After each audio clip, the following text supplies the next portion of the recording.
Hey guys, Stucky here. You ever wanted to try the best version of the Action Network app? Well, now is the perfect opportunity to do so because we have a special offer to celebrate the month of March and the NCAA tournament. You can get pro access for just $9.99 for the first month. That will give you access to things like Sean Kerner's player prop projections, which are invaluable, real-time money percentages, and our model's biggest edges, and much more. All you have to do is head over to actionnetwork.com/madness. That's actionnetwork.com/madness and get there before the deal expires. Cheers. A-Sun, 10-team tourney. Top 6 seeds receive a bye. They do reseed after each round. Important to note. So you could be looking at the bracket, and in the semis, it doesn't necessarily mean that you'll play each other because matchups matter this time of the year.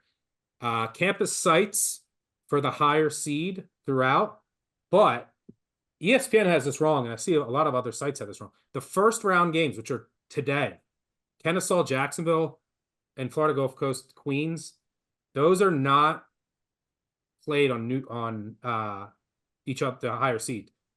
Kennesaw, Jacksonville play at Eastern Kentucky because the 9 plays the 10 in this format, and then they'll play at Eastern Kentucky the next day. Same goes for Florida Gulf Coast, Queens. They play in DeLand, Florida.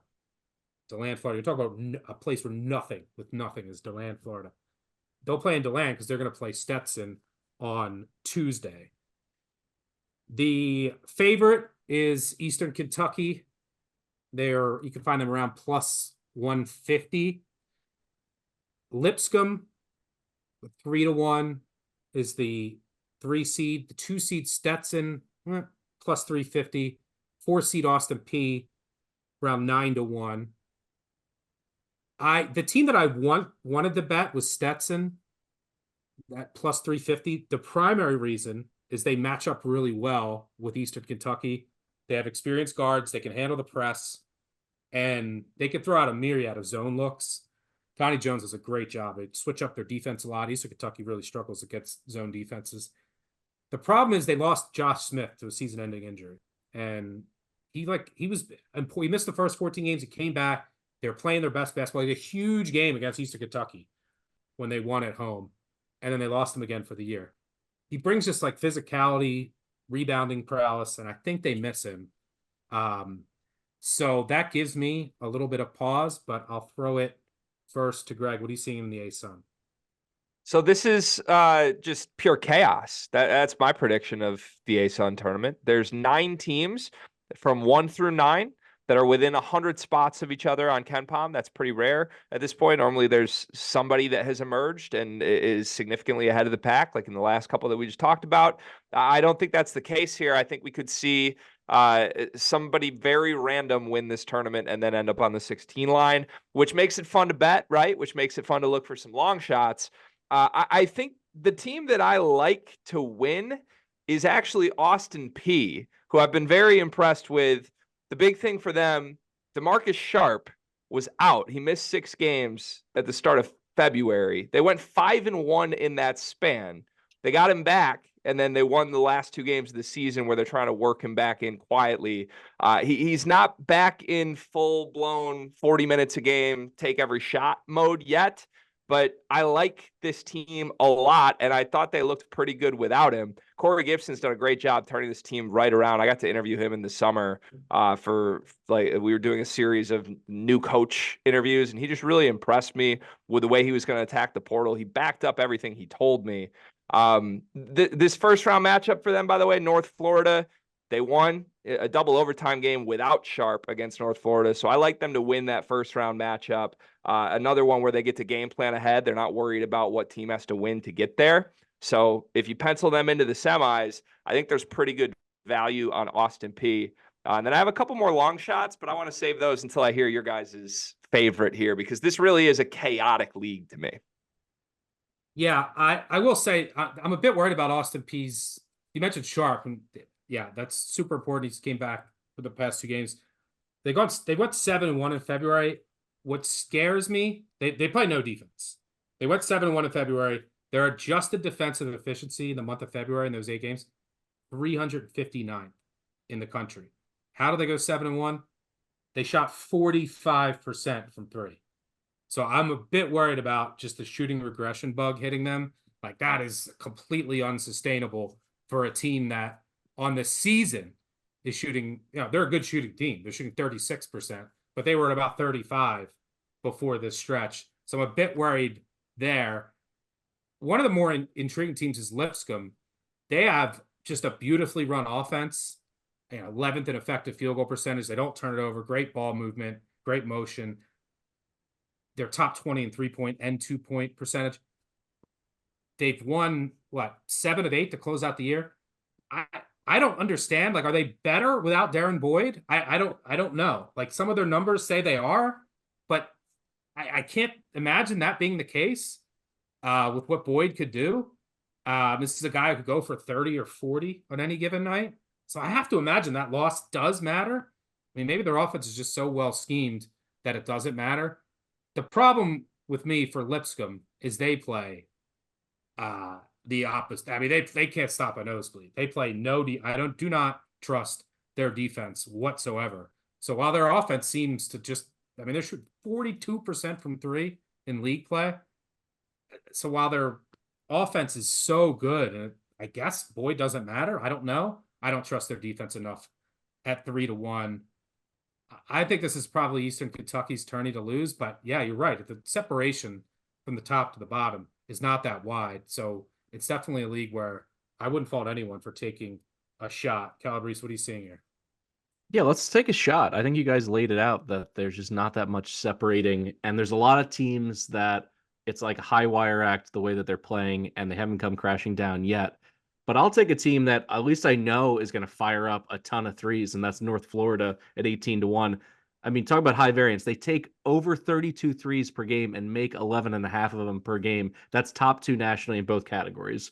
And then when you see how 56% of their field goal attempts are threes. It's crazy. Like, I had to double check the stats. I was like, this can't be right that they're firing up this many. But the Ospreys in general have played very well against the top teams. You mentioned they took Austin Peay to double OT at their place. They beat Lipscomb. They beat Stetson. So I think this price is ripe to move. I'm going to go ahead and take it. I do think Stetson's going to end up winning this one. I love Jalen Blackman. I think he's got March Hero written all over him. He led the conference in points per game with 21. He dropped 27 on Eastern Kentucky in an 8-point win that Stuck had mentioned. So Stetson's my play, but I want to have one long shot in this tournament because I do feel like it's wide open. So I'm going to shop around. Maybe I can get North Florida 20-1. Yeah, little funky zone, but their transition day is North Florida's defense is horrendous. Greg, you hinted at a long shot here. Yeah. I'm going to go even longer, boys. Neither of you guys mentioned him yet. Can we get a Dunk City remix? Can we get that? Florida Gulf Coast, baby. Okay, they're 25-1. That's what I'm seeing. Some numbers on this team right now, because, again, I'm not a huge believer in this team on paper in general. I just think this league is wide open.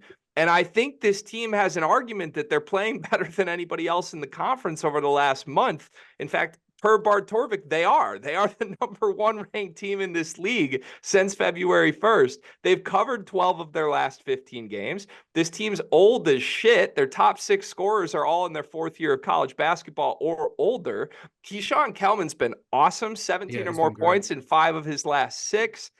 I don't know. Again, this is not me trying to sell you that any of these teams are going to win an NCAA tournament game. This is me trying to sell you that they can win 3 in this tournament. And I think at 25-1, that's a crazy misprice for the team that metrically has been the best team in this league for the last month. Yeah, they had injuries early on in the year too. They lost Andre Weir, and they kind of were they were bad early in the year. They started out, I wonder what their peak. Yeah, they started out 146th on KenPom, and they got all the way down to 274. And yeah, they're playing their best basketball. They're top 75 in momentum. Their consistency, they're 355, which is what you like with a longer shot. They're very erratic. They also slow the game down to a crawl. They do not play fast, which you want limited possessions, uglier game. And we mentioned Stetson, just not the same team without Josh Smith. They beat Stetson by 24 at home. This is who they would play if they beat Queens. And on the road, mid-February, they lost by 1 at Stetson. So they can certainly win that game. And then you get to Lipscomb. I mean, Lipscomb, I think Lipscomb crushed them. Yeah, Lipscomb, beat them by 30. But Lipscomb doesn't play any defense. Like, anyone could beat Lipscomb 90 to 87. So I don't hate Florida Gulf Coast, which really bottomed out earlier in the year and is playing its best ball. As you mentioned, Kelman's been a monster. And they've definitely started to figure things out here under Pat Chambers.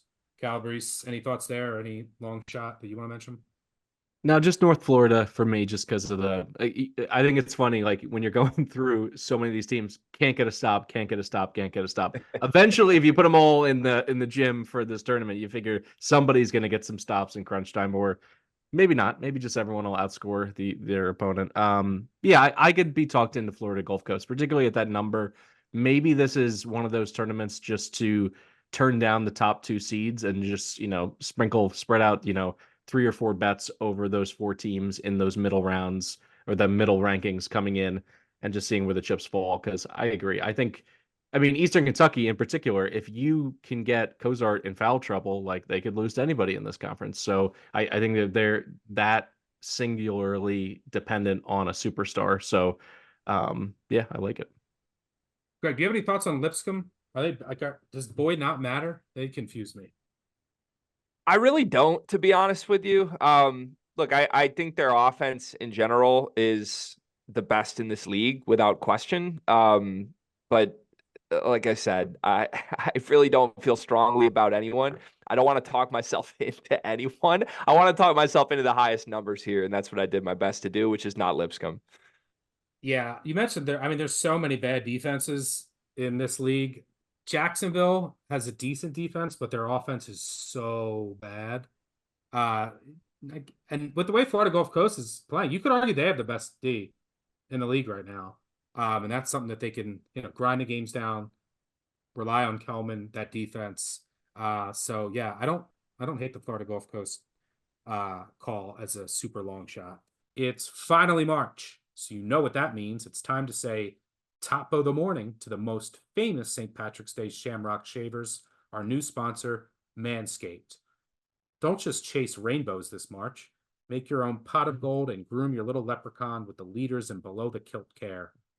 Clear your clover forest with Manscaped's Lawnmower 5.0 and join the 10 million men worldwide who trust Manscaped. Head over to manscaped.com and use code BBOC for 20% off plus free shipping. The Lawnmower 5.0 Ultra is your new lucky charm, and it's fully waterproof. So go ahead, shave by the misty moors, shave under a waterfall, shave while betting a second half total. The world is yours. Get 20% off and free shipping with code BBOC at manscaped.com. That's 20% off and free shipping with code BBOC at manscaped.com. This St. Patrick's Day, make sure your hairy little leprechaun is luckier than ever with Manscaped.